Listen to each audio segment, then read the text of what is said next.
Dahil na papanggit nga yung tawilis, kasi di ba nga ma'am na-declare siya na endangered noong 2017, na-release ng 2018. Oo. Kasi una, alam naman natin endemic, doon lang siya nakikita. Pangalawa, at isang malaking component nun is gawa nga nung study nyo ma'am, ay sabi nyo parang 50% nag-decline na yung population at that point in time for over the past how many years? Yes. Tama po ba yun na ganun nga, nag-decline siya, di ba? Oo, at ano yung tingin yung naging rason kung bakit naging ganun yung panahon? Well, during that time, up to this time din, parang ang mga nakita nating dahilan is yung overfishing. Ayun. So maraming mga na-exploit siya, umuunti siya dahil maraming kumukuha, nangingisda, and mostly are mga illegal fishing.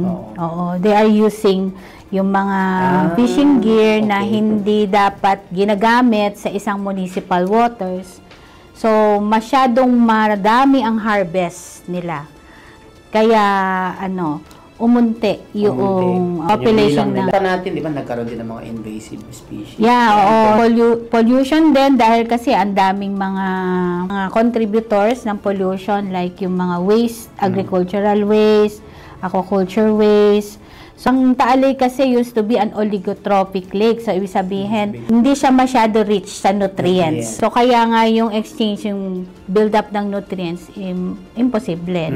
Through time, because of mga agricultural inputs, naging eutrophic na siya. Marami na siyang nutrients na galing sa iba't ibang sources. At nakakasama yon sa populasyon. Oo, ang isda, kagaya ng tawilis. Yes, masyadong rich. Yung mga nutrients na pwedeng makakos mortality sa ating mga isda. Invasive, madami din. Kasi yan, nakikipaglaban dun sa lugar. Diba? Oo, kasi di ba sabi ko sa'yo, nag-stock assessment kami since 1998. During those time, madami pa rin ang mga native species.